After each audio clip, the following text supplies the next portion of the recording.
এ ভাই উনান, তুই আর জ্বলবি না। আর আপনারা হয়তো দেখে বলবেন যে আমি হয়তো রান্না করার কষ্টে কাঁদছি, কিন্তু বিশ্বাস করুন এই কষ্টর আমার কাছে কোনো দুঃখ নেই। নমস্কার বন্ধুরা, আমি হরিপদ সামন্ত। আমার দৈনন্দিন জীবনের আরো একটি লাইফস্টাইল ব্লগ ভিডিও নিয়ে আপনাদের সামনে হাজির হলাম। বন্ধুরা, আজকেও আমি রান্না করতে বসে পড়েছি, যা আপনারা দেখতেই পাচ্ছেন। কেন আমি রান্না করি বা রান্না করছি তা আপনাদেরকে আমার মনে হয় আর নতুন করে বলতে হবে না। বন্ধুরা, রান্না করতে বসে আমার সর্বপ্রথম কাজ হয় সবজিগুলোকে কেটে নেওয়া। আজকে মা আমাকে সকালে বেলায় বাজার যাওয়ার আগে আমাকে বলে গিয়েছিল যে ফ্রিজে দুটো সজনা ডাঁটা রয়েছে বাবু, ওই সজনা ডাঁটা দিয়ে সবজি বানাবি, সজনা ডাঁটার ঝোল বানাবি। তাই সেই মতো ভাইকে বললাম যে ভাই, ফ্রিজে দুটো সজনা ডাঁটা রয়েছে, আমাকে বের করে দিবি। তাই ভাই ফ্রিজ থেকে সজনা ডাঁটা গুলো আমাকে বের করে দিল, যেহেতু আমি ফ্রিজ দিকে বের করতে পারবো না। সেই মতো ভাই আমাকে ফ্রিজ দিকে ডাঁটাগুলোকে বের করে দিল। আর এই দুটো ডাঁটাতেই হয়ে যাবে, কেননা আমাদের বাড়িতে খাওয়া দাওয়া করতে মাত্র 3 জন, আমি, আমার বাবা আর আমার মা।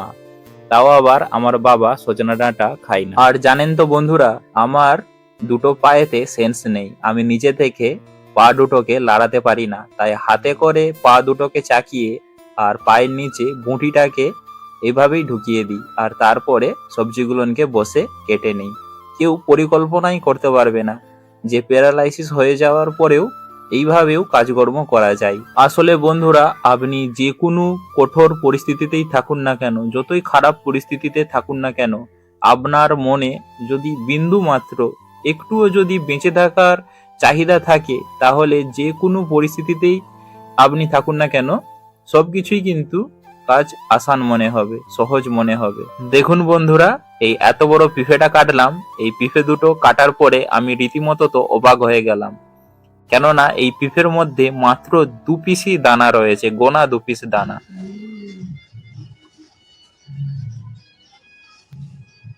এ ভাই উনান, তুই আর জ্বলবি না।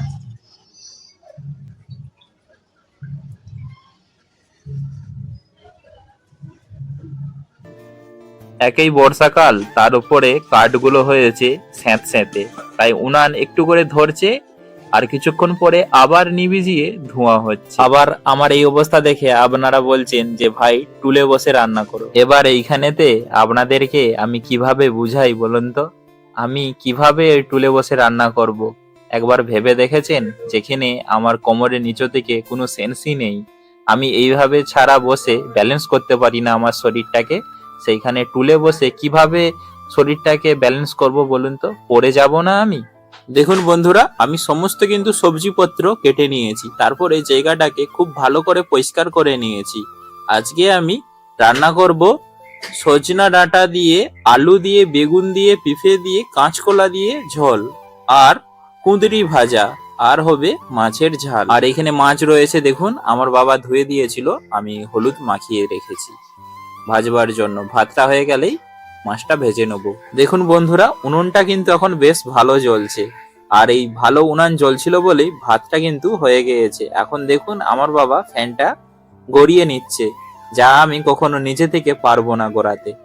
আর আমি এখন মাছ ভাজবো বলে উনুনে কড়াটা চাপিয়ে দিলাম, কড়াটা গরম হওয়ার জন্য, আর তেল ঢেলে দিলাম। আর আমার পিসি এসেছে, ভাতটাকে ভালো করে ঝেড়ে দিচ্ছে যাতে না ফ্যান রয়ে যায়। বন্ধুরা, আমাকে এই যে আপনারা রান্না করতে দেখছেন এখন, জানেন কি আমি কতকটা সাবধানের সাথে, কতকটা আমি রিস্ক নিয়ে রান্না করি তা কি জানেন? আমি একজন প্যারালাইসিস রোগী, আমার গায়ে যদি তেল ছিটকিয়ে আসে বা উনানেতে আগুন ছিটকিয়ে আসে, আমি কিন্তু সরে যেতে পারবো না। আর বন্ধুরা, যেহেতু বর্ষাকাল, মাঝে মাঝেই বৃষ্টি আসছে, তাই রোদ তো একটুকু বের হয়নি, আর কাঠগুলো কিন্তু প্রচন্ড স্যাঁতস্যাঁতে, তাই সেই স্যাঁতস্যাঁতে কাঠগুলো জাল দেওয়ার ফলে এতটাই ধোঁয়া হচ্ছে, যা উনুনের সামনে বসে থাকা দায় হয়ে পড়ছে, আর আমি সহজে সরেও যেতে পারছি না। দেখুন চোখ দিয়ে জল বেরিয়ে পড়েছে। আর আপনারা হয়তো দেখে বলবেন যে আমি হয়তো রান্না করার কষ্টে কাঁদছি, কিন্তু বিশ্বাস করুন এই কষ্টর আমার কাছে কোনো দুঃখ নেই। তবুও চোখে যদি ধোঁয়া লাগে, জল তো আসবে, কি আর করা যাবে বলুন? এইটুকুনি তো আমি কাজটা করি, যাতে সময় মতো দুমুঠো খেতে পারি, এবং যাতে মা যখন সারাদিনের পরিশ্রম করে বাড়িতে ফিরবে তখন সময় মতো সেও দুমুঠো খেতে পায়। এইটুকুন তো আমি কমসে কম করতেই পারি, তাই না? আর এর চেয়ে বেশি আমার কি আর করার ক্ষমতা আছে বলুন তো?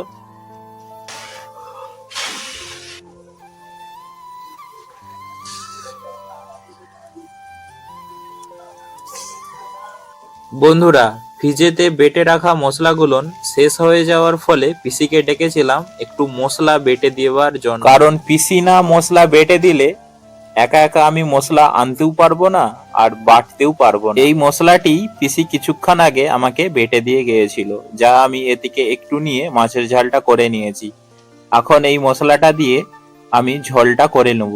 এতে কিছুই নাই, এতে সর্ষে আর জিরে বাটা একসাথে রয়েছে। আপনারা তো জানেন আমি একজন প্রতিবন্ধী মানুষ, হাঁটাচলা করতে পারি না, তাই মাঝপথে কোনো যদি মশলাপত্র কম পড়ে যায় আমি একা একা উঠে যেয়ে সেই মশলাপত্র আনতে পারবো না। তাই রান্না করতে বসার আগেই সবকিছু আয়োজন আমি নিখুঁতভাবে গুছিয়ে রাখি। এই পাশে আমার মা বাজার থেকে চলে এসেছে আর আমার সবজিটাও কমপ্লিট হয়ে গিয়েছিল।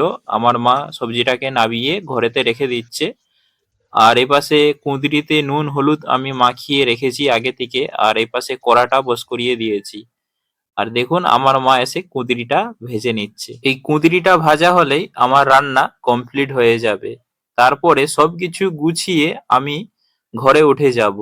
এরপরে খাওয়া দাওয়া। সে তো আপনারা সবই জানেন, আপনাদেরকে আর নতুন করে আমি কি বলবো বলুন? ভিডিওটা আমি এখানেই শেষ করছি। যদি ভিডিওটা আমার ভালো লেগে থাকে তো অবশ্যই বন্ধুদের কাছে ভিডিওটা শেয়ার করে দিয়ে পাশে থাকবেন। চ্যানেলটা যদি না ফলো করে থাকে তাহলে ফলো আর সাবস্ক্রাইব করে দিবেন, এবং তারই সাথে লাইক ও কমেন্ট করতে ভুলবেন না। ততক্ষণ আপনারা ভালো থাকুন এবং সুস্থ থাকুন।